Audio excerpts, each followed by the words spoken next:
Hello everyone. तो जैसा कि आप देख सकते हैं हम लोग आज एग्ज़ाम्स के सीबीएसई क्वेश्चन पेपर के क्वेश्चंस डिस्कस करेंगे। इस वीडियो में हम एमसीक्यूज़ पे ज़्यादा फोकस करेंगे एज़ साइंस का एग्ज़ाम आ रहा है क्लास 10th का। तो ये बेसिकली 10th साइंस का सीबीएसई की साइट पे जो क्वेश्चन पेपर हैं वो क्वेश्चन पेपर्स डिस्कस कर रहे हैं हम, जिससे कि आपको ये आइडिया लग जाए, फील लग जाए कि किस तरह के क्वेश्चंस आ रहे हैं और उनको कैसे हम अटेम्प्ट कर सकते हैं हाउ। तो और अभी हम वीडियो को थोड़ा शॉर्ट ही रखेंगे, क्योंकि मैं ये चाह रहा हूँ कि मैं 3-4 क्वेश्चन पेपर्स आपके साथ डिस्कस कम से कम कर दूँ, so that you get a very good idea कि what is going to happen in the exam. ठीक है? और धीरे-धीरे फिर इसके साथ हम केस स्टडीज़ भी डिस्कस करते जाएँगे। So uh, let's without further delaying let's begin. So first question जैसा कि आपको दिखाई दे रहा होगा, डायग्राम गिवन है and then he has asked कि which of the following observation is correct for the above given experimental diagram।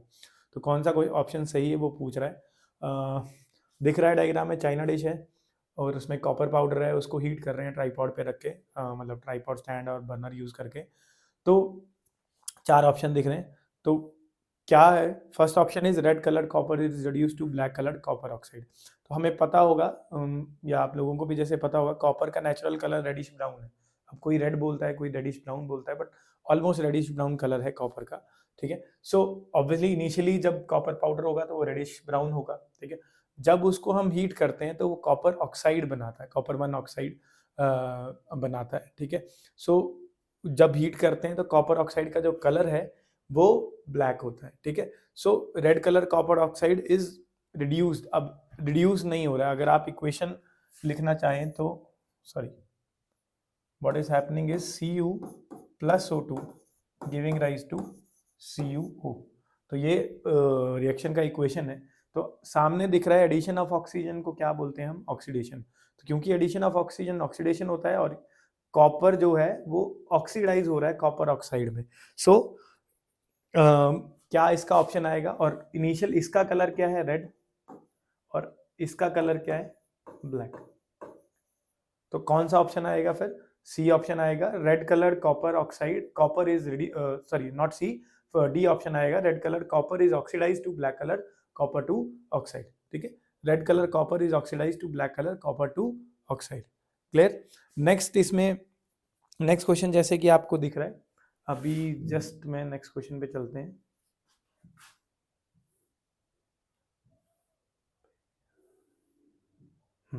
The ratio of reactants of iron and H2O in the given balanced chemical equation is। So basically what it is asking you is कि भाई Fe के आगे X जो coefficient है और H2O के आगे जो Y कोफिशिएंट है, उन दोनों का रेशो क्या होगा? X की जगह पे क्या आएगा और Y की जगह पे क्या आएगा? अच्छा, एक गलती जो मैक्सिमम बच्चे करते हैं सीबीएसई का पेपर अटेम्प्ट करते टाइम, जैसे हम बच्चों के टेस्ट लेते हैं या और भी चीज़ें मतलब एग्जाम्स एनालाइज करते हैं, तो students are in a habit के भी जल्दी करना है, जल्दी करना है, जल्दी करना है, और उस चक्कर में पूरा क्वेश्चन ही नहीं पढ़ते। साइंस में, मैथ्स में या और भी सब्जेक्ट्स की अगर हम बात करें तो पूरा क्वेश्चन ही नहीं पढ़ते हैं। फटाफट से देखा, अच्छा जल्दी से करना है, फटाफट से कर लेंगे, और उस चक्कर में क्या होता है, बहुत बार ये देखा गया है कि क्वेश्चन गलत हो जाता है। तो क्वेश्चन को पढ़ें, एक बार दो बार कम से कम क्वेश्चन पढ़ें, कोई ज़्यादा टाइम नहीं लगता है उसमें। ढंग से क्वेश्चन पढ़ें, उसको समझें कि क्या पूछ रहा है, फिर ऑप्शंस देखें। इवन कि बड़े क्वेश्चंस भी हैं, उनमें भी आपको ऑप्शंस नॉट ऑप्शन, उनमें ऑप्शंस नहीं होंगे, बट उसमें भी क्वेश्चन अच्छे से पढ़ेंगे तब आप क्वेश्चन में देख पाएंगे कि क्या पूछ रहा है और हमें किस तरह से आंसर देना है। ठीक है? बहुत बार ऐसा होता है कि क्वेश्चन पूछ कुछ और रहा होता है, आप उसका आंसर कुछ और लिखते हैं और अननेसेसरी मार्क्स लूज करते हैं। चलो, तो सेकंड क्वेश्चन में क्या हो रहा है कि Fe plus H2O in the given balance chemical equation, इसमें एक्स और वाई का रेशियो निकालना है। तो अगर हमें दिख रहा हो, इसमें आपका कॉन्सेप्ट बैलेंसिंग का बेसिकली यूज हो रहा है। अब कैसे यूज हो रहा है देखें, अगर ध्यान से राइट साइड पे हम देखें, टोटल हाइड्रोजन कितने हैं? 4 into 2 that is equal to 8। ध्यान से देखें, 4 यहाँ पे है कॉफिशिएंट और H2 है, तो टोटल कितने हाइड्रोजन हो गए? 8। तो अगर राइट साइड पे 8 हाइड्रोजन है, तो लेफ्ट साइड पे भी ऑब्वियसली 8 हाइड्रोजन चाहिए होंगे। Obviously law of conservation of mass है या बैलेंसिंग ऑफ केमिकल इक्वेशन हम यूज करें, जो कि ऑब्वियसली कंजर्वेशन ऑफ मास पे डिपेंडेंट है, तो उसको यूज करते हुए हमें पता है कि अगर राइट साइड पे 8 H2 हैं तो लेफ्ट पे भी 8 ही होंगे। तो 8 करने के लिए देखो 2 यहाँ है, तो 2 को मैं किस चीज से मल्टीप्लाई करूं कि 8 हो? ऑब्वियसली 4। तो अब y की वैल्यू आपके पास 4 होनी है, तो ये option rule out, A option, D option भी रूल आउट, सिर्फ अब आपके पास बच गए बी और सी। मैं ये इसलिए बता रहा हूँ, मैं डायरेक्ट आंसर भी बता सकता हूँ, मैं ये इसलिए करके बता रहा हूँ कि पेपर में रूल आउट कर लेंगे तो कम से कम ये तो पता है कि 50% चांस तो अब आपका एक नंबर मिल ही रहा है। भाई बी या सी आंसर लगाओगे 50% चांस तो एक नंबर का है ही है, और नेगेटिव आपका इस पेपर में कुछ भी नहीं है, तो आप बहुत इजीली फिर ये चीजें अटेम्प्ट कर सकते हैं। अच्छा, अब x की वैल्यू निकालने की कोशिश करते हैं। देखें राइट साइड पे f कितना है, fe कितना है, सॉरी 3, तो लेफ्ट साइड पे भी fe का कोफिशिएंट क्या होगा 3। भाई 3 यूनिट्स ऑफ fe रिएक्ट करके ही तो 3 यूनिट्स ऑफ fe प्रोडक्ट में देंगे, तो रेशियो क्या होगा 3:4 होगा। So this will be the right option. Second question का आंसर क्या होगा, option B. I hope understanding बन रही है। कुछ डाउट हो तो आप कमेंट्स में लिख सकते हैं, हम कोशिश करेंगे कि उनको जस्टिफाई डाउट्स को क्लियर करें। ठीक है, चलो नेक्स्ट क्वेश्चन पे चलते हैं। वॉशिंग सोडा इज, अब वॉशिंग सोडा क्या है, वॉशिंग सोडा इज हाइड्रेटेड। देखो इंपॉर्टेंट चीज यहाँ पे ये भी बहुत इंपॉर्टेंट है। अब हाइड्रेटेड का मतलब क्या है वो भी मैं बता रहा हूँ। वॉशिंग सोडा पता होगा क्या होता है वॉशिंग सोडा। देखो दो चीजें हैं, एक होता है sodium bicarbonate, sodium bicarbonate, and second thing the second compound that is usually there, मतलब जिसमें कंफ्यूजन होती है बहुत ज्यादा बच्चों को, सोडियम कार्बोनेट। एक है सोडियम बाइकार्बोनेट, दूसरा है सोडियम कार्बोनेट। अब सोडियम बाइकार्बोनेट क्या होता है, सोडियम बाइकार्बोनेट होता है सोडियम बाइकार्बोनेट होता है सोडियम हाइड्रोजन कार्बोनेट, ठीक है। एंड ये जो सोडियम हाइड्रोजन कार्बोनेट है ये होता है बेकिंग सोडा। इसका दूसरा नाम है क्या, बेकिंग,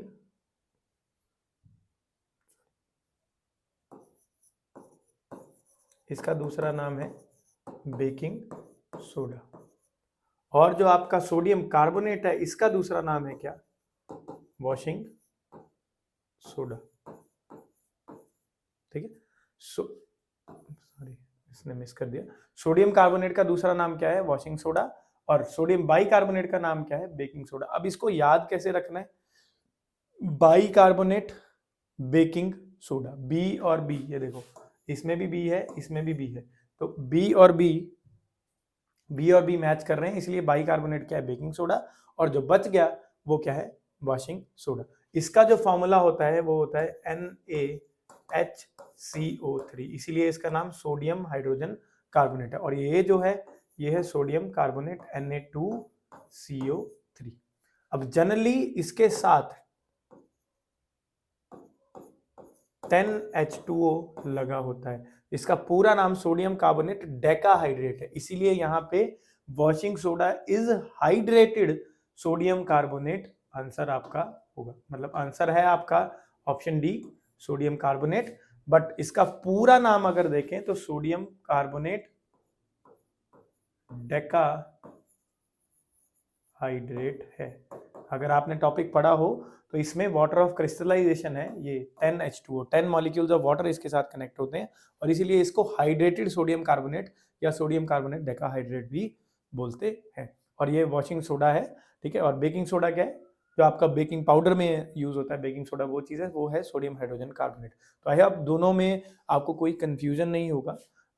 वॉशिंग सोडा और बेकिंग सोडा का एक तो बहुत इंपॉर्टेंट चीज़ है इसका केमिकल फॉर्मूला दोनों का, और इनके यूजेस और प्रेपरेशन के स्टेप्स, ये प्लीज़ आप देख के जाएं। किसी और वीडियो में हम अगर कोशिश करेंगे कि इनको कवर कर पाएँ एग्जाम से पहले आपके। अभी के लिए वॉशिंग सोडा क्या है उसका फॉर्मूला क्या है, बेकिंग सोडा क्या है उसका फॉर्मूला क्या है, और उनके नाम क्या क्या है ये पता होना चाहिए। चलिए नेक्स्ट क्वेश्चन पे चलते हैं। The metal x does not react with cold water but floats on hot water with the formation of colourless bubbles. Which of the following represents metal x. Next question क्या कह रहा है कि कोई metal है एक्स जो cold water के साथ तो रिएक्ट नहीं करती है बट हॉट वाटर पे फ्लोट करती है, sorry, with formation of colourless bubbles. Colourless bubbles बनाती है एंड हॉट वाटर पे वो फ्लोट करती है। तो कौन सी मेटल रिप्रेजेंट करेगी एक्स को? देखो अब इसमें कैसे करना है, इसमें आपको रिएक्टिविटी सीरीज पता होनी चाहिए। मैं साइड में कहीं लिख देता हूं शॉर्ट में, पो सो ली बा स्ट्रो कल मग अल मन जन, ठीक है, क्रो फी कड हो नी टी ली हाय एंड एंटी बिस कॉप मर, एंड इसके बाद आता है सिल्वर गोल्ड प्लेटिनम। ठीक है, अब ये क्या है? पो स्टैंड्स फॉर पोटेशियम, जरूरी नहीं है ये सिंबल है, ये याद करने के लिए निमोनिक है, शॉर्टकट ट्रिक है। ये इसलिए बता रहा हूं क्योंकि आपने रिएक्टिविटी सीरीज पढ़ी होगी, आपको पता है रिएक्शंस भी हो रहे हैं, बट पेपर में जाके याद नहीं आएगा, तो उसको याद करने के लिए शॉर्ट ट्रिक है। पो stands for potassium, SO for sodium, LI for lithium, BA barium, strontium, calcium, magnesium, aluminium, स्ट्रो कल मग अल। स्ट्रोंशियम, कैल्शियम, मैग्नीशियम, एल्यूमिनियम, फिर मैंगनीज, फिर जिंक, क्रोमियम, आयरन, कैडमियम और कोबाल्ट। ठीक है, then nickel, tin, lead, La, nickel, tin, lead, hydrogen, फिर है antimony, bismuth, copper, mercury, silver, gold and platinum. तो यहाँ पे अब ये जो प्लैटिनम है लीस्ट रिएक्टिव है और पोटेशियम जो है वो सबसे ज्यादा रिएक्टिव है। वन मोर थिंग, ये रिएक्टिविटी सीरीज कभी भी एग्जॉस्टिव नहीं होती, इसके अलावा भी और बहुत सारी मेटल्स हैं जो इसमें आ सकती हैं, बट मोस्टली सीबीएसई के पेपर्स में जो और एनसीईआरटी में भी आपके जो दे रखी है, इससे बाहर जनरली आपको रिएक्शन नहीं पूछा जाएगा 10th लेवल पे एटलीस्ट। ठीक है, तो आप अगर ये याद रख लेंगे शॉर्ट ट्रिक, तो आपके लिए बहुत ईजी हो जाएगा रिएक्टिविटी सीरीज को याद करना। ठीक है, तो आप अगर रिएक्टिविटी सीरीज में देखें, देखो जो पोटेशियम और सोडियम है वो तो बहुत ही ज्यादा रिएक्टिव है, वो कोल्ड वाटर के साथ भी रिएक्ट करेंगी, हॉट के साथ भी रिएक्ट करेंगी। बट अब जैसे जैसे हम रिएक्टिविटी सीरीज में नीचे जाएंगे, रिएक्टिविटी विद वाटर डिक्रीजेस। जैसे सबसे ज्यादा रिएक्टिव मेटल है वो कोल्ड के साथ और हॉट के साथ भी रिएक्ट करेंगे, उससे थोड़ी कम रिएक्टिव मेटल है वो हॉट के साथ रिएक्ट करेगी, और उससे भी और जो कम रिएक्टिव मेटल होगी वो सीधा स्टीम के साथ रिएक्ट करेगी, ना कोल्ड के साथ ना हॉट के साथ। तो अब इसमें क्या है, देखो जो लेड है, इसमें इसमें आंसर क्या आएगा? इसमें आंसर आएगा मैग्नीशियम। क्यों? क्योंकि जब मैग्नीशियम कोल्ड वाटर के साथ रिएक्ट करता है तो वो क्या बनाता है? मैग्नीशियम हाइड्रोक्साइड बनाता है। पता होगा मेटल्स जब भी वाटर के साथ रिएक्ट करती है तो मेटल पहले मेटल ऑक्साइड्स बनाती हैं, और वही ऑक्साइड धीरे धीरे मेटल हाइड्रोक्साइड बनाता है। और वो जो मेटल हाइड्रोक्साइड है उसके आसपास जो हाइड्रोजन लिबरेट हो रही है, वो हाइड्रोजन क्या करती है? वो मैग्नीशियम के साथ अटैच हो जाती है, और उसको अटैच होने की वजह से क्योंकि वो मेटल का पीस लाइटर हो जाता है, तो मैग्नीशियम क्या करता है? फ्लोट करना शुरू कर देता है। ठीक है, अब इसी में आपकी एनसीईआरटी बोलती है, एनसीईआरटी में जो लाइन दे रखी है कि कैल्शियम कैल्शियम जब रिएक्ट करता है कोल्ड वाटर के साथ, अगर मैं इसका एक मिनट, मैं इसका आपको अगर रिएक्शन लिख के बताऊं, Ca प्लस H2O, तो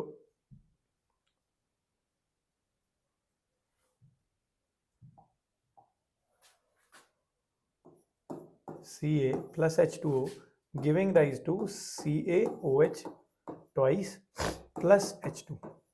ठीक है, ऑब्वियसली ये इक्वेशन बैलेंस नहीं है, अभी हम बैलेंसिंग की बात नहीं कर रहे हैं। ठीक है, तो ये जनरल रिएक्शन होता है, कोई भी मेटल जब वाटर के साथ रिएक्ट करती है तो मेटल हाइड्रोक्साइड पहले वो मेटल ऑक्साइड बनाती है, बाद में मतलब अगर ऑब्वियसली वाटर एक्सेस में है तो वो धीरे धीरे हाइड्रोक्साइड में कन्वर्ट होता है, और हाइड्रोजन गैस हमेशा लिबरेट होती है। अब ये जो कैल्शियम है, इसकी देखो अगर हम रिएक्टिविटी सीरीज में भी देखें तो कैल्शियम पहले है फिर मैग्नीशियम है, तो कैल्शियम जो है वो कोल्ड वाटर के साथ भी रिएक्ट कर जाता है, और वो भी जो हाइड्रोजन लिबरेट होती है वो कैल्शियम के साथ कंबाइन करके उस कैल्शियम को फ्लोट करवा देती है वाटर की सरफेस पे। तो सेम चीज वहां पे भी है, बट जो डिफरेंशिएटर है वो ये है कि कैल्शियम कोल्ड वाटर के साथ भी रिएक्ट करता है और मैग्नीशियम सिर्फ हॉट वाटर के साथ रिएक्ट करता है, कोल्ड वाटर के साथ रिएक्ट नहीं करता है। तो ये बहुत बड़ा कंफ्यूजन का पॉइंट है, इसीलिए बोलते हैं सीबीएसई का एग्जाम जो है वो एनसीईआरटी बुक का एग्जाम है, इसीलिए बोला जाता है। क्यों? क्योंकि एनसीईआरटी की लाइन टू लाइन मतलब आपको पता होनी चाहिए, डिफरेंशिएटर पता होना चाहिए। उसी में ये लाइन है कि कैल्शियम कोल्ड वाटर के साथ रिएक्ट करता है बट मैग्नीशियम रिएक्ट नहीं करता है। बाई चांस यहाँ पे कैल्शियम का ऑप्शन नहीं दिए तो बहुत ही ईजी आंसर है, बट अगर कैल्शियम होता और मैग्नीशियम भी होता तब आप क्या करते? ऑब्वियसली आंसर मैग्नीशियम होता। क्यों? क्योंकि जो डिफरेंशिएटर है, जो क्वेश्चन मतलब जिससे पता लग रहा है वो क्या है, metal x does not react with cold water, does not react with cold water. तो अगर कोल्ड वाटर के साथ रिएक्ट नहीं करती बट हॉट वाटर के साथ रिएक्शन करने के बाद फ्लोट करती है तो वो मेटल कौन सी है? मैग्नीशियम। अगर दिया होता it reacts with cold water and start floating, तब आंसर होता क्या? कैल्शियम। आई होप मैंने क्लियर किया होगा। सो चलो नेक्स्ट क्वेश्चन पे चलते हैं। नेक्स्ट क्वेश्चन इज इथाइन, ये PD डिनोट्स पैलेडियम और H2 इज हाइड्रोजन, ठीक है। फॉर्म्स सम कंपाउंड X और मे बी एलिमेंट X और कंपाउंड X कुछ भी, एंड दूसरी तरफ से आ रहा है C2H5OH, इथेनॉल, अल्कोहल फैमिली का ये मेंबर है। तो इथेनॉल आ रहा है हॉट कॉन्सेंट्रेटेड H2SO4 में, ठीक है। तो H2SO4 हॉट कॉन्सेंट्रेटेड डाला गया है और जो बन रहा है वो X कंपाउंड बन रहा है। तो क्वेश्चन पूछ रहा है आपको कि which of the following represents correctly X in the above chemical change, ethane, ethene, ethyne या फिर इथेनोइक एसिड। अब ये क्या है? अगर आप रिएक्शन ध्यान से देखें, दोनों ही एक लेफ्ट टू राइट चल रहा है और एक बॉटम टू टॉप चल रहा है। तो अगर आप ध्यान से देखें तो जो ये रिएक्शन है इसका नाम क्या है? एडिशन या हाइड्रोजनेशन रिएक्शन है। कार्बन एंड इट्स कंपाउंड्स में से डायरेक्ट क्वेश्चन है, एनसीईआरटी की डायरेक्ट लाइन उठा के डाला गया क्वेश्चन है, ठीक है। एडिशन या हाइड्रोजनेशन रिएक्शन है। एडिशन क्या है? हाइड्रोजन ऐड हो रही है। तो हाइड्रोजन का जो एडिशन है उससे क्या बनेगा? देखो, अगर हाइड्रोजन ऐड होगी तो ये ट्रिपल बॉन्ड जो है ये कन्वर्ट होके डबल बॉन्ड बना देगा, मतलब इथाइन अभी है और क्या बन जाएगी यहाँ पे? इथीन बनेगी। और यहाँ से भी C2H5OH, इसको एसिडिक डिहाइड्रेशन बोलते हैं। इस रिएक्शन को क्या बोलते हैं? Acidic dehydration. क्यों एसिडिक डिहाइड्रेशन है ये भी लिख के मैं बता देता हूँ। C2H5OH जब इस हॉट कॉन्सेंट्रेटेड H2SO4 के साथ मतलब रिएक्ट करेगी तो क्या होगा? इसमें CH2 डबल बॉन्ड CH2 बन जाएगा और H2O बाहर निकल जाएगा। डिहाइड्रेशन, वाटर को हटा रहा है, तो इसी रिएक्शन को बोलते हैं क्या? डिहाइड्रेशन। पानी हटाने के रिएक्शन को क्या बोलते हैं? डिहाइड्रेशन। और किसको यूज करके? एसिड यूज करके। इसीलिए ये रिएक्शन क्या है? एसिडिक डिहाइड्रेशन है। इधर भी इथीन बन रही है, इधर भी इथीन बन रही है, तो दोनों से ही सही आंसर क्या है आपका? Ethene is the correct answer. Okay, next is which of the following structures correctly represents the electron dot structure of a nitrogen molecule. अब इसके लिए आपको इलेक्ट्रॉन डॉट स्ट्रक्चर क्या होता है वो पता होना चाहिए। बेसिकली इलेक्ट्रॉन डॉट स्ट्रक्चर क्या होते हैं? जितने भी वैलेंस इलेक्ट्रॉन्स हैं उनके लिए आप क्रॉस या डॉट लगा देते हैं और उसी स्ट्रक्चर को बोलते हैं क्या? Electron dot structure. I am again repeating, जितने भी वैलेंस इलेक्ट्रॉन है उसके लिए आप क्रॉस या डॉट लगाते हैं और उस स्ट्रक्चर को क्या बोलते हैं? Electron dot structure. दोबारा से, वैलेंस इलेक्ट्रॉन के लिए डॉट या क्रॉस लगाते हैं, वैलेंसी के लिए डॉट या क्रॉस नहीं लगाया जाता। फॉर एग्जाम्पल, अगर मैं नाइट्रोजन की ही बात करूं तो नाइट्रोजन का जो एटॉमिक नंबर है वो 7 है, तो इसका कन्फिग्रेशन क्या बनेगा? 2,5। इलेक्ट्रॉनिक कन्फिग्रेशन जो बनेगा वो बनेगा क्या? 2,5। तो अब इसकी जो वैलेंसी होगी वो क्या बनेगी? इसकी जो वैलेंसी होगी वो क्या बनेगी? वैलेंसी बनेगी इसकी 3, -3 या 3 जो भी आप बोल सकते हैं, ठीक है। वैलेंसी बनेगी इसकी 3। क्यों बनी वैलेंसी 3? क्योंकि इसके आउटर मोस्ट शेल में 5 इलेक्ट्रॉन थे। कितने इलेक्ट्रॉन्स की कमी थी ऑक्टेट कंप्लीट करने के लिए? 3। तो वो वैलेंसी इसकी 3 है, बट हम इलेक्ट्रॉन डॉट स्ट्रक्चर में वैलेंसी नहीं दिखा रहे हैं, हम 3 क्रॉस या 3 डॉट नहीं लगा रहे हैं, हम क्या लगा रहे हैं, 5 डॉट या 5 क्रॉस लगा रहे हैं वैलेंस इलेक्ट्रॉन्स को दिखाने के लिए, ये वाले इलेक्ट्रॉन्स को दिखाने के लिए। तो इसीलिए अब होता क्या है, देखो हर नाइट्रोजन को अपना ऑक्टेट कंप्लीट करने के लिए 3 इलेक्ट्रॉन और चाहिए। तो एक जब N2 का मॉलिक्यूल बनेगा, ठीक है, नाइट्रोजन मॉलिक्यूल मतलब N2 मॉलिक्यूल, तो वो बॉन्ड कैसे बनाएगा, एक नाइट्रोजन के पास कितने वैलेंस इलेक्ट्रॉन, एक नाइट्रोजन के पास कितने वैलेंस इलेक्ट्रॉन, 1 2 3 4 5, ठीक है, दूसरे के पास भी 5 है, अब कितने की कमी है, 3 की। तो दोनों नाइट्रोजन अपने 3 इलेक्ट्रॉन आपस में शेयर करके बॉन्ड बना लेंगे, 1 2 3 4 5। तो जो सही आंसर होगा वो एक इधर से और एक इधर से। अब आप इस सर्कल में देख रहे होंगे कि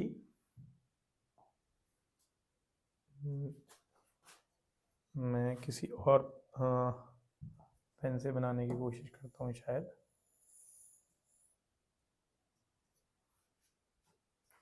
ठीक है, चलिए कोई बात नहीं, आई गेस ये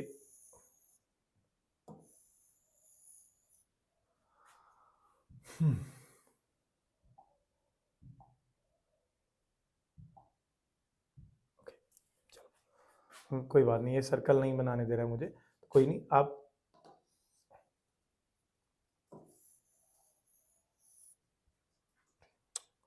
अरे यार टेक्नोलॉजी कभी कभी ना चलो कोई बात नहीं, चलो इसको अब बेसिकली ये क्या मैं बनाने की कोशिश कर रहा हूँ, ये आपका 6 का आंसर जो है वो ऑप्शन बी रहेगा। क्यों रहेगा बी, अगर मैं यहाँ पे दिखा पा रहा हूँ, दिख ही रहा है आपको, देखो 2 ये 3 ये 5 थे, 2 ये और 3 ये वाले, इसके भी 5 इसके भी 5। अब इन ये 3 जो हैं और ये 3 जो है ये कॉमन शेयर हो गए और टोटल नाइट्रोजन की वैलेंसी दोनों तरफ ही पूरी होगी, जो 3 की इसको कमी थी वो दोनों तरफ पूरी होगी, और इसीलिए जो करेक्ट स्ट्रक्चर है वो ये है। मैं अगेन रिपीट कर रहा हूँ, इलेक्ट्रॉन डॉट स्ट्रक्चर में वैलेंस इलेक्ट्रॉन्स बनाए जाते हैं, वैलेंसी को शो हम नहीं करते, हाँ पूरी हम वैलेंसी ही कर रहे हैं, बट जो इलेक्ट्रॉन डॉट स्ट्रक्चर है उसमें जो क्रॉस या डॉट्स रिप्रेजेंट करते हैं वो वैलेंस इलेक्ट्रॉन्स को रिप्रेजेंट करते हैं। Next, which of the following tests is given by the gas X produced in the setup shown? Okay, gas X, अब पहले तो ये पता करना है कि गैस X कौन सी है। देखिए रिएक्शन क्या है, जिंक ग्रैन्यूल्स हैं, डाइल्यूट सल्फ्यूरिक एसिड में डालें, कोनिकल फ्लास्क है ऑब्वियसली, और उसमें ग्लास ट्यूब लगा के कॉग लगाए। तो अगर आपने पढ़ा हो Zn प्लस H2SO4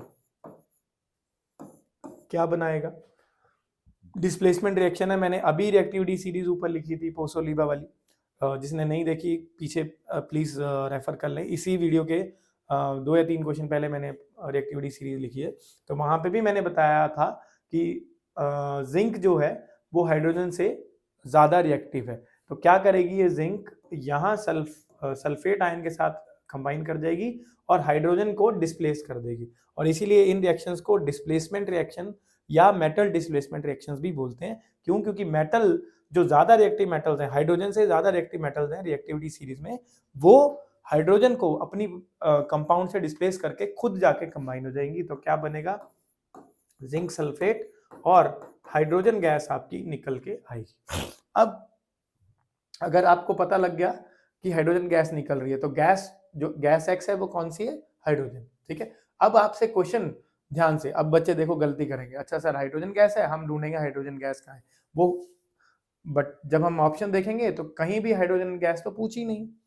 पूछा क्या है, क्वेश्चन ध्यान से पढ़ना है, मैं फिर से बोल रहा हूँ क्वेश्चन बहुत ही ध्यान से पढ़ना है। क्वेश्चन पूछ रहा है which are the following test is given by the gas X produced in the setup shown, जो सेटअप है उसमें जो गैस X निकली, जो कि हमने आइडेंटिफाई कर लिया कौन सी है, हाइड्रोजन, उस गैस को टेस्ट करने के लिए कौन सा टेस्ट हम यूज करते हैं। तो आप सबको पता है कि हाइड्रोजन गैस को टेस्ट करने के लिए क्या है, देखिए ये वाला जो ऑप्शन ए है ये किसके लिए यूज होता है, lime water turns, milky white, ये टेस्टिंग है, ये शॉर्ट टेस्ट है किसका, कार्बन डाइऑक्साइड का। अगर लाइम वाटर में से कोई गैस पास करती है और वो गैस लाइम वाटर को मिल्की कर देती है, और obviously excess of that gas अगर पास होती है तो फिर से लाइम वाटर की मिल्कीनेस डिसअपियर हो जाती है। तो वो शॉर्ट टेस्ट है किसका? कार्बन डाइऑक्साइड का। Again puts off a burning matchstick, ये भी किसका है? Carbon dioxide. Carbon dioxide combustion को रोकती है, तो ऑक्सीजन की जगह पे अगर कार्बन डाइऑक्साइड होगी तो वो कंबशन को रोकेगी, तो फिर ये भी कार्बन डाइऑक्साइड का है। ठीक है। थर्ड है burning match stick produces a pop sound and the flame is put off. और फोर्थ है choking smell with the smell of burning sulphur, ये किसका है? H2S, हाइड्रोजन सल्फाइड गैस का ये टेस्ट है। ठीक है। तो जो सही ऑप्शन है वो क्या है? ये टेस्ट है हाइड्रोजन गैस का।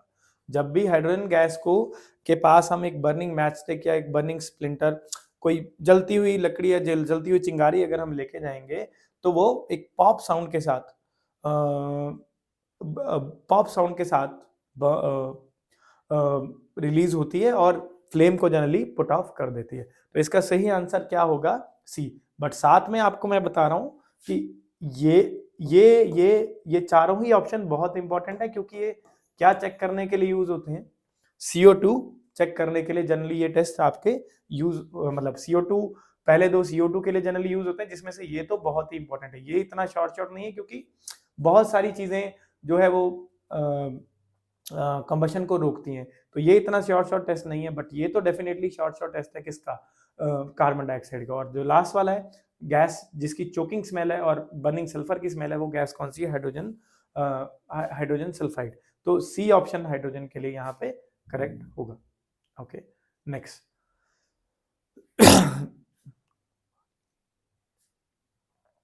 ओके, नेक्स्ट क्वेश्चन क्या है? Gastric juice secreted by gastric gland and contains HCl, mucus and pepsin.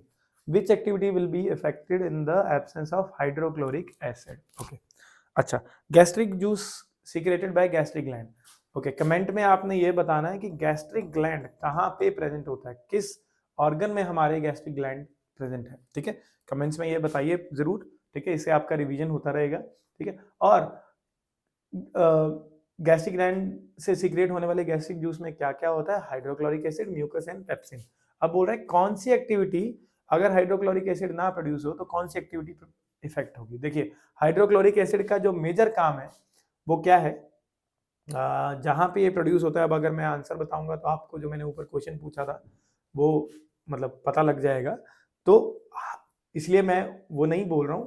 But hydrochloric acid जब प्रोड्यूस होता है तो वो क्या करता है? वो पेप्सिन, जो ये प्रोटीन डाइजेस्टिंग एंजाइम है, इसके एक्शन के लिए हाइड्रोक्लोरिक एसिड बहुत इंपॉर्टेंट है। क्यों? क्योंकि पेप्सिन को एसिडिक एनवायरनमेंट चाहिए होता है प्रोटीन्स को डाइजेस्ट करने के लिए। तो वो एसिडिक एनवायरनमेंट कौन बनाता है? Hydrochloric acid. एसिडिक एनवायरनमेंट कौन बनाता है? Hydrochloric acid. और अगर अब हाइड्रोक्लोरिक एसिड होगा ही नहीं गैस्ट्रिक जूस में, तो ऑब्वियसली पेप्सिन क्या करेगा? एक्ट नहीं कर पाएगा। और अगर पेप्सिन एक्ट नहीं कर पाएगा तो क्या इफेक्ट होगा? डाइजेशन ऑफ प्रोटीन्स, क्योंकि पेप्सिन किस पे एक्ट करता है? प्रोटीन डाइजेशन में हेल्प करता है, और बिना HCl के वो एक्ट नहीं कर पाएगा, और इसीलिए डाइजेशन ऑफ प्रोटीन्स आपका इफेक्ट होगा।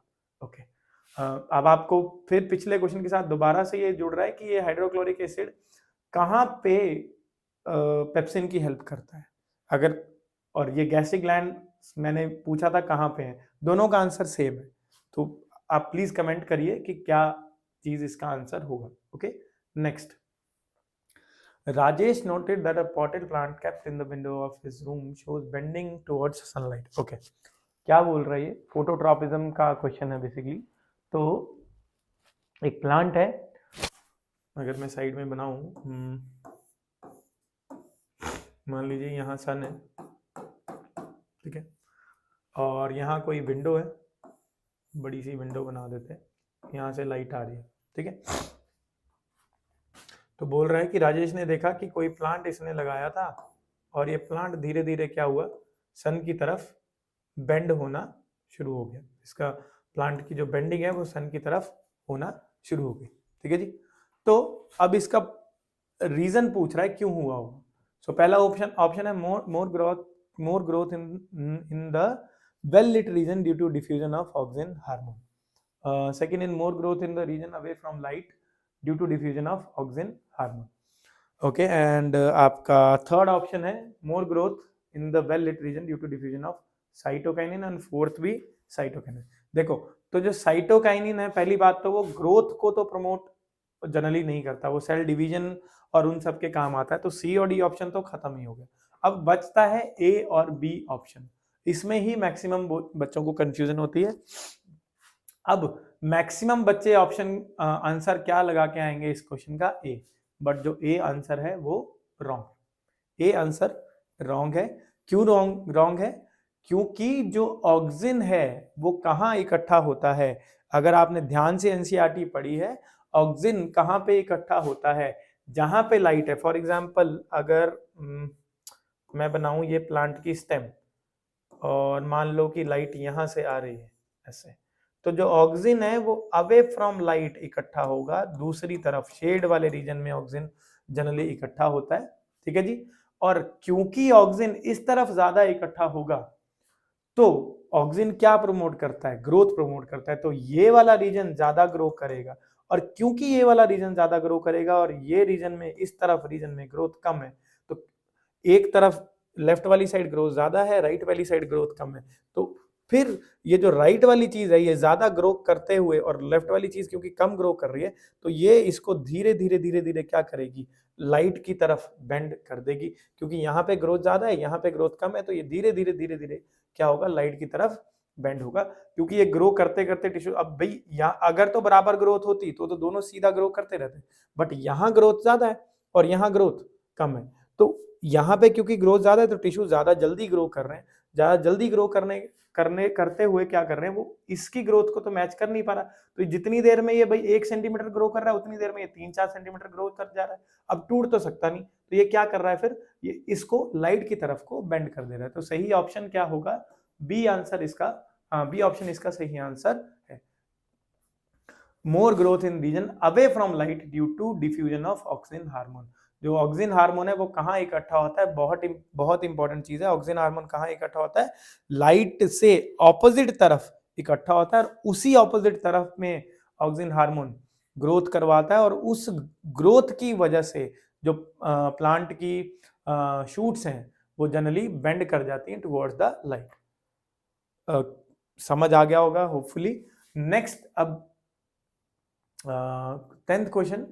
The lining of alimentary canal has certain muscles that contract rhythmically in order to push the food forward. This process is called translocation. नहीं है ट्रांसलोकेशन, क्या होता है, जो फ्लोएम में मूवमेंट है फूड पार्टिकल्स का, डाइजेस्टेड फूड्स का इन प्लांट, उसको बोलते हैं क्या, ट्रांसलोकेशन। और ट्रांसपीरेशन वाटर लॉस है from stomata, water exchange stomata से, स्टोमेटल पोर से जो वाटर एक्सचेंज होता है, ठीक है। अच्छा, एक क्वेश्चन इसमें मैं आपसे पूछता हूँ, कमेंट सेक्शन में बताइएगा, जो स्टोमेटा के पोर होते हैं, या जिनको आप स्टोमेटा भी सिंपली बोल देते हैं, स्टोमेटा पोर्स, ये किससे सराउंड किए होते हैं, stomata pores are surrounded by dash, ये बताइएगा क्वेश्चन कमेंट्स में क्या इसका आंसर है। चलिए, तो हम वापस आते हैं क्वेश्चन पे। ट्रांसलोकेशन मैंने बता दिया, ट्रांसपिलेशन मैंने बता दिया, पेरिस्टाल्सिस क्या होता है, पेरिस्टाल्टिक मूवमेंट या पेरिस्टाल्सिस क्या है, rhythmic expansion and contraction of alimentary canal, ताकि आपका खाना हमने खाया तो वो वहीं का वहीं ना रह जाए, ऑब्वियसली सलाइवा उसको वेट करता है ताकि इजीली मूव करे, और फिर जैसे ही वो एलिमेंट्री कैनाल में जाता है तो वो एलिमेंट्री कैनाल्स में मसल्स होती हैं जो कि अपने आप से एक्शन करती रहती हैं, ठीक है, इनवॉलेंट्री मसल्स हैं वो, तो वो अपने आप से एक्शन करती रहती हैं और वो रिदमिकली एक्सपैंड एंड कॉन्ट्रैक्ट करते हैं, और इसी मूवमेंट को पेरिस्टाल्सिस हम बोलते हैं, पेरिस्टाल्टिक मूवमेंट या पेरिस्टाल्सिस बोलते हैं, ठीक है। ओके, नेक्स्ट, ऑटोट्रॉफिज्म क्या होता है, अपना खाना खुद बनाना, उसको ऑटोट्रॉफिज्म बोलते हैं। यहाँ प्रोबेबली इन्होंने आई गेस स्पेलिंग मिस्टेक कर रखा है, ऑटोट्रॉफ्स शायद लिखना चाहिए था, ठीक है। Okay, no issues. चलिए, नेक्स्ट क्वेश्चन क्या है, a cross between pure tall and pure short pea plant gives hybrid tall pea plant in first generation.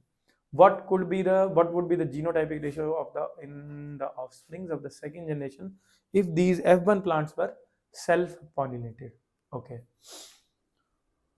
तो हमारे पास क्या है, क्रॉस कर रहे हैं किसका, pure tall and pure short P plants. तो प्योर टॉल का मतलब क्या हुआ, टी टी, और प्योर शॉर्ट का मतलब क्या हुआ, स्मॉल टी स्मॉल टी।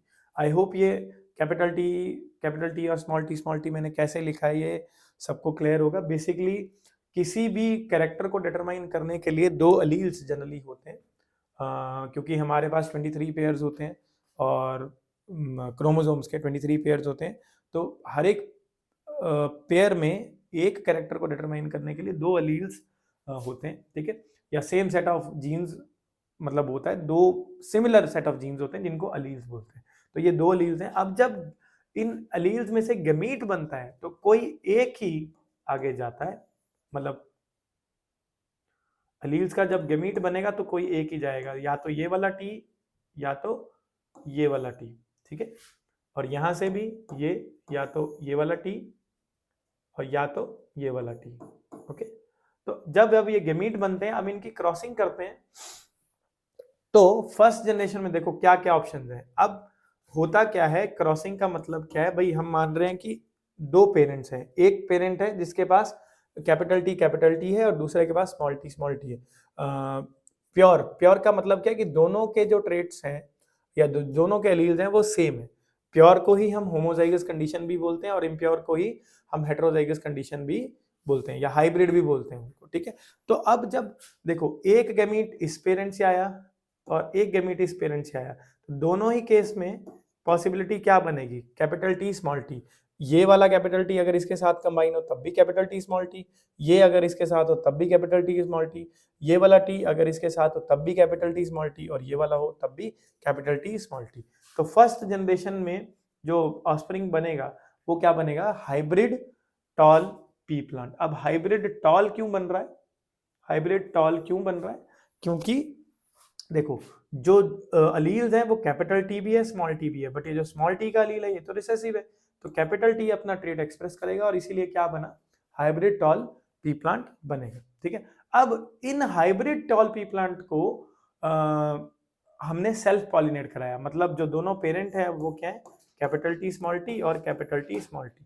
तो अब क्या क्या पॉसिबिलिटीज बनती हैं भाई, इसके लिए आप यूनिट स्क्वायर भी यूज कर सकते हैं या आप डायरेक्ट यहाँ से भी कर सकते हैं। कैपिटल टी मिलेगा तो टी और टी आएगा, यही कैपिटल टी अगर स्मॉल टी के साथ मिलेगा तो कैपिटल टी स्मॉल टी आएगा, फिर ये स्मॉल टी इस कैपिटल टी के साथ मिलेगा तो कैपिटल टी स्मॉल टी आएगा, और दोनों स्मॉल टी मिलेंगे तो क्या मिलेगा आपको, स्मॉल टी, ठीक है। तो अब देखिए, अब आपसे पूछा गया है जीनोटाइपिक रेशियो। इसमें दो चीजें हैं बच्चे जिसमें कंफ्यूज होते हैं, एक होता है फिनोटाइपिक रेशियो और दूसरा होता है जीनोटाइपिक रेशियो। फिनोटाइपिक रेशियो का मतलब है फिजिकल फीचर, फिजिकल फीचर मतलब जो सामने से आपको कैरेक्टर दिखेगा। अब देखो अगर दोनों अलील कैपिटल टी हैं, अगर दोनों अलील कैपिटल टी हैं तो क्या होगा, अगर दोनों अलील कैपिटल टी हैं तो क्या होगा, तो जो प्लांट बनेगा वो कैसा बनेगा, टॉल, और ऑब्वियसली ये प्योर टॉल कंडीशन है या होमोजाइगस टॉल कंडीशन है। अब अगर कैपिटल टी स्मॉल टी होगा तब भी प्लांट टॉल ही आएगा, क्यों, क्योंकि कैपिटल टी डोमिनेंट रेट है और स्मॉल टी जो है अलील वो रिसेसिव मतलब अलील है, तो ये वाला एक्सप्रेस करेगा और ये वाला एक्सप्रेस नहीं करेगा। सेम इसमें भी क्या बनेगा, टॉल, और इस केस में क्या बनेगा, डॉफ, ठीक है। डॉफ का मतलब है स्मॉलर हाइट का प्लांट, ये टॉल का मतलब है लॉन्गर हाइट का प्लांट, ठीक है। तो अगर आपको यहाँ पे क्वेश्चन में फिनोटाइपिक रेशियो पूछता, देखो तो 4 प्लांट बने या 4 ऑफस्प्रिंग बने हमारी इस सेल्फ पॉलिनेशन से, चारों में से जो 3 है वो टॉल है और एक है डॉफ, तो जो फिनोटाइपिक रेशियो होता वो होता 3:1, जो ऑप्शन ए दे रखा है ये, ठीक है। बट आपको यहाँ पे पूछा क्या है, जीनोटाइपिक रेशियो। अगर फिनोटाइपिक रेशियो का क्वेश्चन होता, क्वेश्चन पूछता कि सेकंड जनरेशन में या F1 जनरेशन को सेल्फ पॉलिनेट करके सेकंड जनरेशन में हमें क्या फिनोटाइप मिलेगा, तो आंसर होता 3:1। बट यहाँ पे क्वेश्चन किसका है, जीनोटाइपिक रेशियो का, तो आंसर क्या होगा, जीनोटाइपिक का मतलब है कौन जीन्स कितने अलग तरह के हैं उनका रेशियो क्या है। तो देखो एक तरह का जीन है कैपिटल टी, एक तरह का जीन है मिक्स वाला कैपिटल टी स्मॉल टी, उसी के जैसा ये जीन है, और फिर एक जीन ये है। तो इसका रेशो क्या बन रहा है भाई, ये जीन कितने हैं 1, ये जीन कितने हैं, ये दोनों, ये देखो ये दोनों सेम है, तो ये क्या है 2,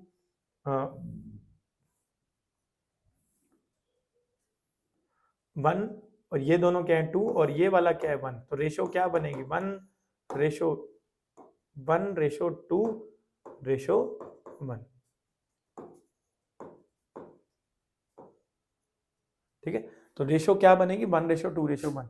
तो जो अच्छा, ये कैसा क्रॉस है, ये मोनोहाइब्रिड क्रॉस है। अगर मोनोहाइब्रिड क्रॉस होगा तो फिनोटाइपिक रेशियो 3:1 होगी, और जो जीनोटाइपिक रेशियो है वो 1:2:1 होगी।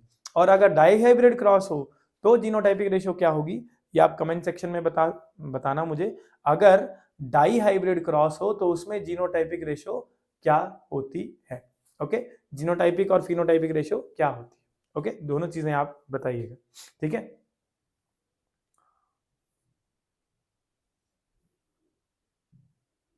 Next question, during exhalation the exchange of gases takes place between.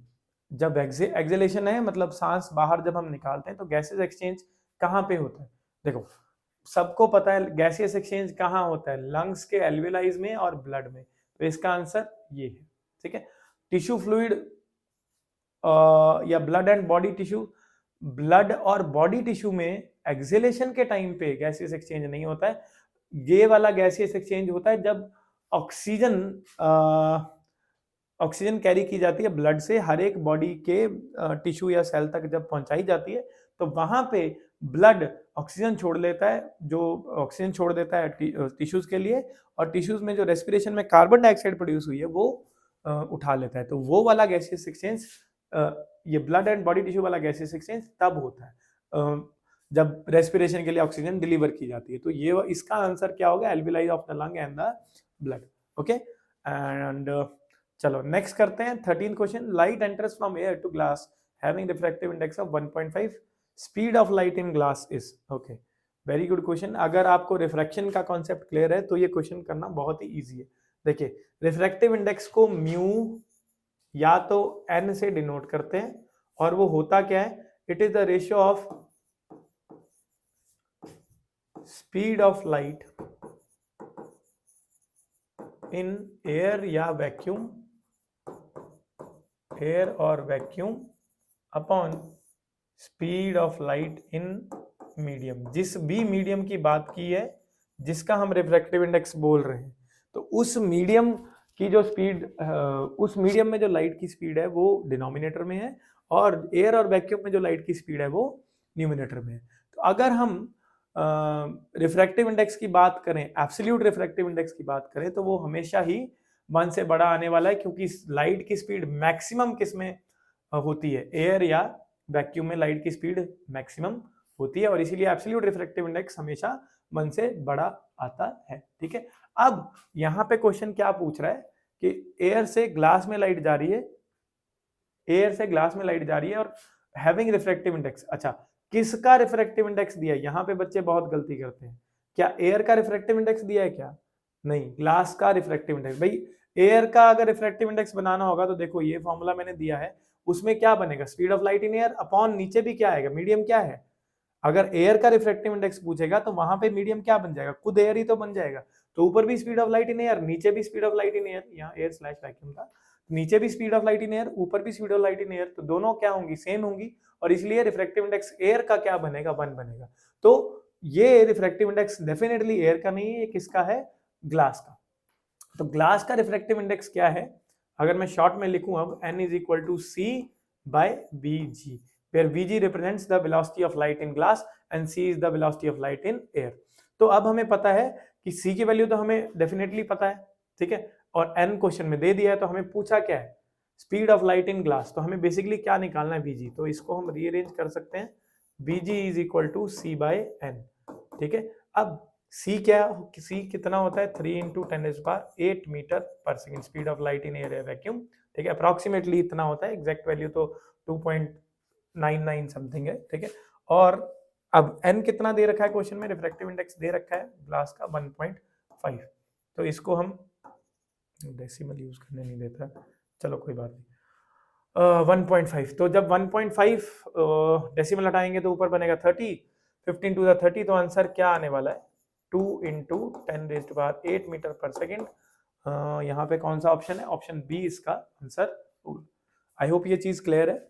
Next 14th क्या है, कन्वेक्स मिरर है, image distance 5 centimetre, focal length 10 and height of the image कितनी है 7.5, the correct representation according to sign convention.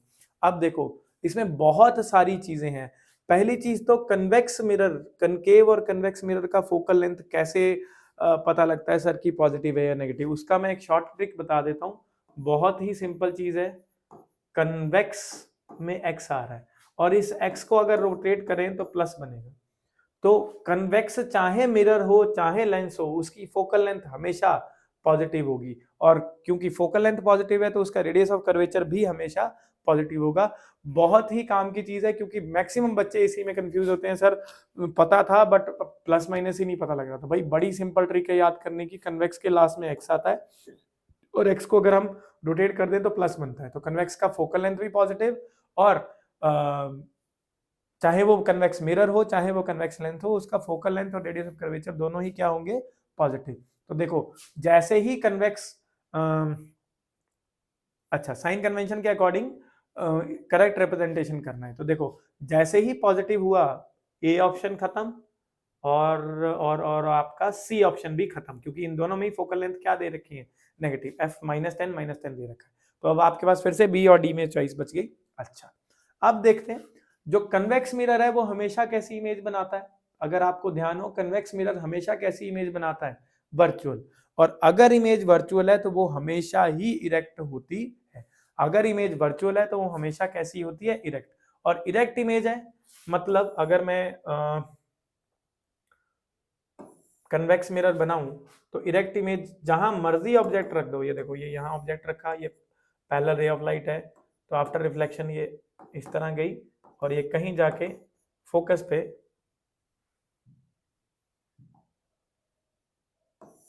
ये focus पे आपकी touch करेगी। थोड़ा सा लाइन सही नहीं बनी है, मैं इसको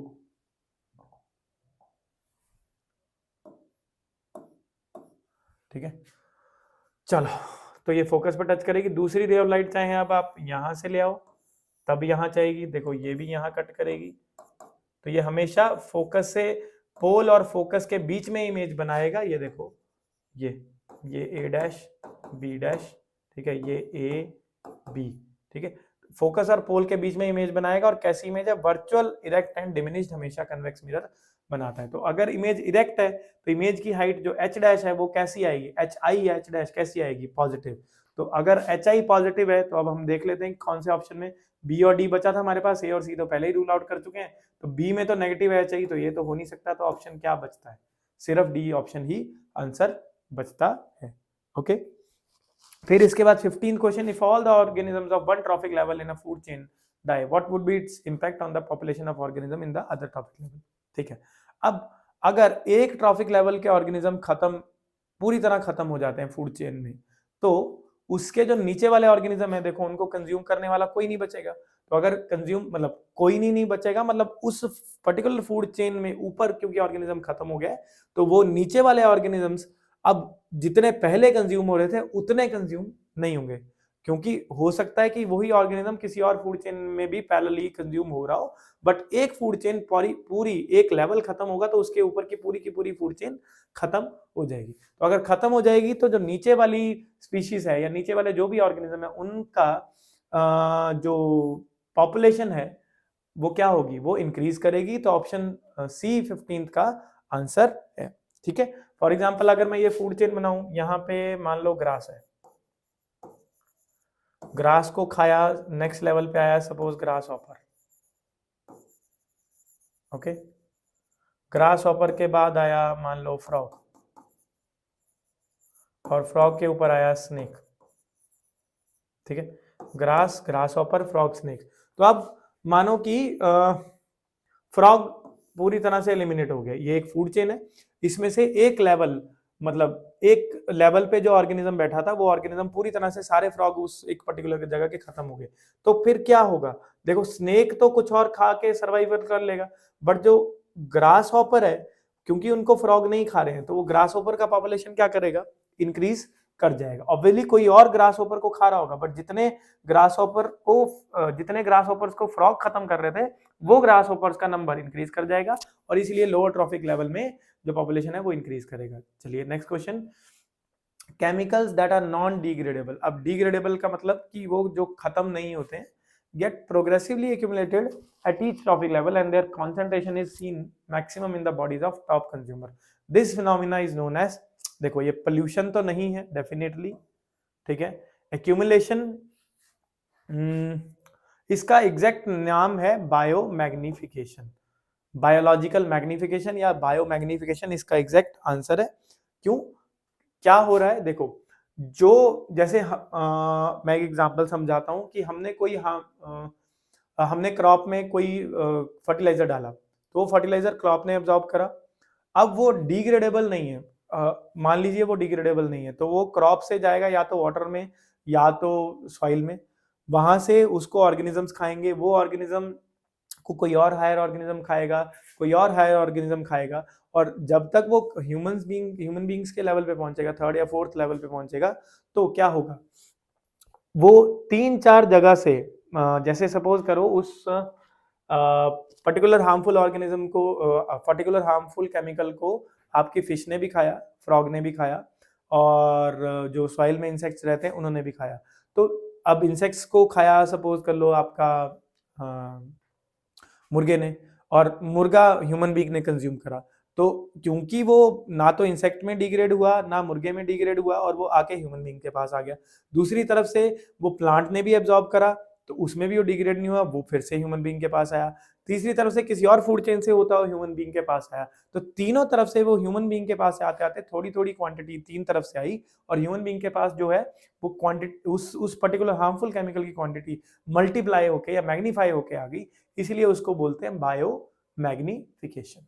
ओके, यूट्रोफिकेशन अब आपके सीबीएसई सिलेबस से ही कट चुका है। यूट्रोफिकेशन एक बहुत अलग टॉपिक है, शायद +1 में या +2 में बायो जब आप पढ़ेंगे तब ये यूट्रोफिकेशन आएगा, अभी के लिए आपके सिलेबस में ये नहीं है, ठीक है। नेक्स्ट है दर्शन रीजन क्वेश्चंस। तो पहला क्वेश्चन है copper ions migrate from anode to the cathode during electro refining of copper. Okay, अब 17th का जो ए पार्ट है दर्शन, इलेक्ट्रो रिफाइनिंग ऑफ कॉपर। जब कॉपर की रिफाइनिंग होती है तो बेसिकली होता क्या है, अगर मैं कॉपर रिफाइनिंग का डायग्राम बनाए तो ये मान लो एनोड, ये मान लो cathode. Anode generally positive, cathode negative. Anode पे चार्ज कैसा है? पॉजिटिव, और कैथोड पे नेगेटिव, ठीक है। और याद करने के लिए क्या है, PiAO आप याद रख सकते हैं। एनोड पॉजिटिव होता है, इम्प्योर मेटल का जो होता है वो जनरली एनोड, मतलब इम्प्योर मेटल का जो पीस होता है उसको जनरली एनोड बनाया जाता है, और ए एनोड के लिए, और O है ऑक्सीडेशन। एनोड पे जनरली क्या होती है? ऑक्सीडेशन होती है। जो इलेक्ट्रो रिफाइनिंग के लिए सेल्स हैं उनमें एनोड पॉजिटिव होता है, और दूसरे तरह के एक और सेल्स आते हैं आपके गैल्वेनिक सेल्स, उनमें एनोड जनरली नेगेटिव होता है, ठीक है। बट वो अभी का बात नहीं है, वो कभी और डिस्कशन हम करेंगे। अभी के लिए क्या है, एनोड है पॉजिटिव, कैथोड है नेगेटिव। तो मान लीजिए ये, अब यहाँ पे क्या है, इम्प्योर कॉपर। जो एनोड बनेगा ये रिफाइनिंग के लिए जब हम यूज करते हैं तो इम्प्योर कॉपर कहाँ आएगा? एनोड पे। और कैथोड पे क्या होता है? प्योर Cu आप यूज करेंगे। इनिशियली इसकी थिकनेस कम होती है और इसकी थिकनेस ज्यादा होती है। मेरे से थोड़ा सा गलत बन गया है, चलो मैं इसको ठीक कर देता हूँ। जो एनोड है उसकी थिकनेस जनरली पहले ज्यादा होती है और कैथोड की थिकनेस कम होती है। धीरे धीरे जैसे जैसे इम्प्योर कॉपर टूटता जाता है वो धीरे धीरे यहाँ कैथोड पे डिपॉजिट होता जाता है और इसकी थिकनेस बढ़ती जाती है और ये एनोड धीरे धीरे डिसइंटीग्रेट होता रहता है। तो कॉपर क्या होता है, लाइट जब इलेक्ट्रिसिटी जब आती है तो ये क्या करता है, जब एनोड पे रिएक्शन होता है वो क्या होता है, Cu giving rise to Cu2 positive plus 2E negative. तो ये जो इलेक्ट्रॉन्स हैं ये यहाँ से होते हुए इस पाथ से होते हुए कैथोड पे आ जाते हैं और इसी वजह से कैथोड पे नेगेटिव चार्ज और एनोड पे पॉजिटिव चार्ज आता है। और क्योंकि ये Cu2 पॉजिटिव आयन स्टेबल तो रहता नहीं, तो ये सोल्यूशन में आता है। अब सोल्यूशन में आके भी ये स्टेबल नहीं है, तो ये फटाफट से क्या करता है कि मैं स्टेबिलिटी लेने के लिए फटाफट कहाँ पे जाऊं, कैथोड पे। तो इसीलिए कॉपर आयंस क्या कर रहे हैं, they are migrating from anode to the cathode during refining of copper. तो फर्स्ट असर्शन तो सही है। अब रीजन में क्या दे रखा है कि in the electrolytic electro refining process metal ions accept electrons at the anode and are deposited as pure metal. नहीं, ये तो बिल्कुल ही गलत है भाई। मेटल आयंस कहाँ इलेक्ट्रॉन एक्सेप्ट कर रहे हैं, ये तो कैथोड पे एक्सेप्ट कर रहे हैं ना। एनोड पे तो इलेक्ट्रॉन को छोड़ के पॉजिटिव आयन या कैटायन बन रहा है, वो कैटायन सॉल्यूशन में जा रहा है और डायरेक्ट, क्योंकि सॉल्यूशन में जाके भी वो स्टेबिलिटी नहीं ले पा रहा, तो वो कहाँ चला जा रहा है, कैथोड पे जाके डिपॉजिट हो जा रहा है इलेक्ट्रॉन्स एक्सेप्ट करके। तो रीजन जो है वो गलत है और असर्शन सही है। ओके, नेक्स्ट 18th क्या है?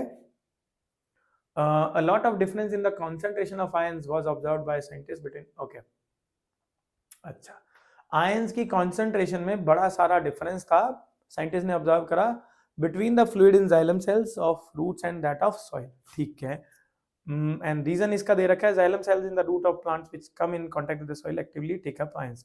तो रीजन भी सही है और असर्शन भी सही है। क्यों सही है?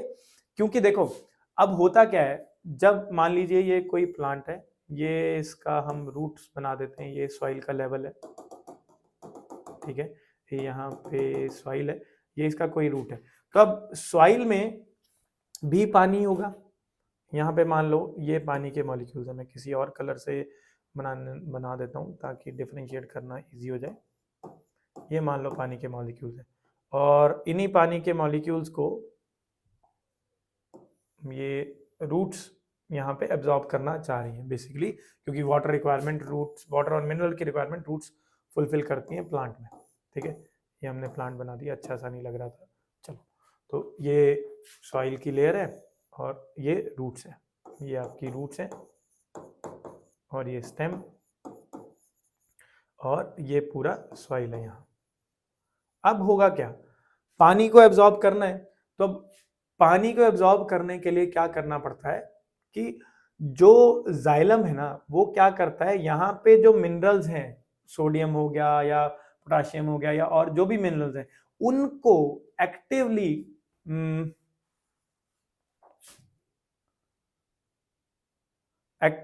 क्या करता है, आयंस को, ये जो लाइन लिखी है, xylem cells in the roots of the plant which come in contact with the soil actively take up ions, जो यहाँ पे सोडियम या पोटाशियम या और जो भी आयंस है उनको अपनी तरफ खींचता है, एक्टिव मतलब एनर्जी यूज करके। तो अब जब एनर्जी यूज करके खींचता है, तो अगर हम साइड में बनाएं, तो जो ये सपोज करो ये रूट का पोर्शन है, तो यहाँ पे अगर आयंस का कॉन्सेंट्रेशन बढ़ गया, ये मान लो ये आयंस का कॉन्सेंट्रेशन है और पानी का कॉन्सेंट्रेशन मान लो बहुत ही कम है, इतने से थोड़े से वाटर मॉलिक्यूल्स है और बाहर वाटर के मॉलिक्यूल्स, आई गेस बहुत ही लाइट कलर है, कोई और कलर यूज कर लेता हूँ, ये वाटर के मॉलिक्यूल्स हैं और बाहर मान लो बहुत ही ज्यादा वाटर मॉलिक्यूल्स हैं। क्यों वाटर मॉलिक्यूल ज्यादा हैं? क्योंकि आयंस धीरे धीरे अंदर यहाँ पे एक्टिव ट्रांसपोर्ट से जाइलम ने खींच लिए। तो अब क्या हुआ, यहाँ पे वाटर का कॉन्सेंट्रेशन ज्यादा और रूट के अंदर वाटर का कॉन्सेंट्रेशन कम, तो इसकी वजह से कॉन्सेंट्रेशन डिफरेंस हुआ और पानी धीरे धीरे अब क्या करेगा, अंदर डिफ्यूज होना शुरू होगा और इस अंदर डिफ्यूजन से क्या होगा, वाटर का प्रेशर आएगा और ये वाटर का प्रेशर धीरे धीरे फिर ऊपर से ऑब्वियसली ट्रांसपिरेशन होगा, स्टोमेटा वाटर लूज करता जाएगा और ट्रांसपिरेशन पुल, और जो ये वाटर प्रेशर है इसकी वजह से, ऑस्मोसिस की वजह से आपका जो पानी है वो अंदर रूट्स में एब्जॉर्ब होना शुरू हो जाएगा। तो यही चीज दी हुई है। A lot of difference in the concentration of iron was observed by scientists between the fluid in xylem cell of the root and that of the soil. Obviously, concentration, iron concentration का difference होगा, तभी अंदर ज्यादा concentration ions का होगा, उसको neutralise करने के लिए पानी अंदर आएगा ऑस्मोसिस की वजह से और धीरे धीरे पानी एब्जॉर्ब होता जाएगा। और वो डिफरेंस क्यों होता है? क्योंकि जाइलम सेल्स क्या करते हैं, वो आयंस को एक्टिव ट्रांसपोर्ट यूज करके एब्जॉर्ब करते हैं। Next 19th question, one circuit with 15 ampere current rating is used for appliances such as geyser and air coolers. appliances with metallic body are connected to an earth wire with low resistance. Okay, इसका क्या होगा? देखो, जितने भी metallic body के जितने भी appliances जिनकी मेटल बॉडी है, फॉर एग्जांपल आपका मेटालिक आयरन हो गया या इन आपका माइक्रोवेव्स हो गए, जिनकी मेटालिक बॉडी, या कूलर्स का बहुत एग्जांपल होता है, तो वो उन पे किसी भी वजह से अगर करंट लीक हुआ तो वो करंट कहाँ जाएगा? मेटल की बॉडी पे, और उस मेटल की बॉडी को अगर हमने टच किया तो ऑब्वियसली हमें इलेक्ट्रिक शॉक लगेगा।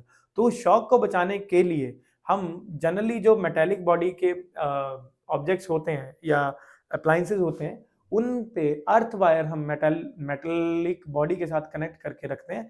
अब उससे होता क्या है, जैसे ही हम उसको अर्थ वायर से कनेक्ट करते हैं तो अगर बाई चांस कोई भी करंट लीक हुआ है बॉडी के ऊपर, तो वो अर्थ वायर से होता हुआ अर्थ में डायरेक्ट फ्लो कर जाएगा और हमें इलेक्ट्रिक शॉक लगने से बच जाएगा। तो ये तो सही है भाई, अर्थिंग का एप्लीकेशन है ये, रीजन तो मतलब रीजन सही है। अब असर्शन को भी देख लेते हैं। One circuit with 15 ampere current is used for appliances. ठीक है, जो बड़े मतलब हाई पावर अप्लायंसेस हैं, जैसे कि आपका गीजर हो गया या एयर कूलर्स हो गया, इनमें करंट की रिक्वायरमेंट ज्यादा होती है। क्यों ज्यादा है? क्योंकि आपको पता होगा पावर का फॉर्मूला होता है V × I। तो अगर करंट ज्यादा होगा तभी तो ज्यादा पावर वो डिवाइसेस ले पाएंगे। जो एसीज हो गए या कूलर्स हो गए या हीटर्स हो गए, वो जनरली हाई पावर पे आपका काम करते हैं। तो ऑब्वियसली अगर करंट ज्यादा होगा तो हाई पावर होगा, तो ये भी सही है। बट क्या ये असर्शन का सही रीजन दे रखा है? बिल्कुल भी नहीं। ये बात कर रहा है आपका अर्थिंग का और ये बात कर रहा है पावर रेटिंग का, तो दोनों में आपस में कोई रिलेशन है नहीं। इसीलिए assertion is true, reason is true, but they are not the correct explanation of each other. Next, last question आज के लिए, बाकी का हम नेक्स्ट सेक्शन में कंटिन्यू करेंगे। आई होप आप कमेंट करके मेरे को आंसर जरूर बताएंगे, और अगर कोई और डाउट्स भी आपके रहें तो वो भी प्लीज आप डिस्कस करें, हम उनको धीरे धीरे फिर नेक्स्ट वीडियोस में कवर करने की कोशिश करेंगे। ओके, लास्ट क्वेश्चन देखते हैं आज का। All kitchen waste cannot form compost. ठीक है, and materials like milk packets may not be biodegradable. Okay, तो ठीक है, क्या बोल रहा है कि किचन का जितना भी वेस्ट है वो कंपोस्ट नहीं बन सकता। भाई ऑब्वियस सी बात है, बहुत सारा प्लास्टिक आइटम हम यूज कर रहे हैं किचन में, जैसे कि इसने एग्जांपल दे ही रखा है, मिल्क के पैकेट्स हो गए या कोई कार्टन्स हो गए या प्लास्टिक बॉटल्स हो गई या आपका ग्लास के पीसेस हो गए, तो वो आपका जनरली कंपोस्ट नहीं बना। कंपोस्ट का मतलब है खाद, तो वो बहुत ज्यादा बायोडिग्रेडेबल नहीं है, अपने आप से डिग्रेड नहीं करता प्लास्टिक, जैसा कि आपको पता ही है। यही उसका प्लास्टिक का सबसे बड़ा डिसएडवांटेज है, जिसकी वजह से वो पोल्यूशन कर रहा है। तो क्योंकि डिग्रेड होगा नहीं तो कंपोस्ट बनेगा ही नहीं, तो सारा किचन वेस्ट कंपोस्ट नहीं बन सकता, ये सही है। और मिल्क पैकेट्स बायोडिग्रेडेबल नहीं होते, ये भी सही है। और क्योंकि मिल्क पैकेट्स एक किचन वेस्ट है, और क्योंकि kitchen waste milk packet biodegradable नहीं है, इसीलिए सारा का सारा किचन वेस्ट कंपोस्ट नहीं बनेगा। तो असर्शन भी सही है, रीजन भी सही है, और असर्शन का सही एक्सप्लेनेशन रीजन दे रहा है, तो इसीलिए 20th का ऑप्शन आंसर होगा ऑप्शन ए। ठीक है, आई होप मैंने चीजें क्लियर करी हूँ। फिर भी कुछ डाउट रहा हो तो आप कमेंट सेक्शन में पुट अप कीजिए डाउट्स, और बताइए कि नेक्स्ट अब मेरी कोशिश ये है कि मैं एक और पेपर का ऐसे ही एमसीक्यूज पहले डिस्कस करूं, फिर हम सेक्शन बी या केस स्टडीज की तरफ जाएंगे। आप मुझे कमेंट सेक्शन में बता सकते हैं कि क्या चीज़ें आप नेक्स्ट देखना चाहेंगे। ओके, नेक्स्ट वीडियो के लिए जब तक नेक्स्ट वीडियो आती है तब तक के लिए गुड बाय, और प्रैक्टिस करते रहें। Thank you.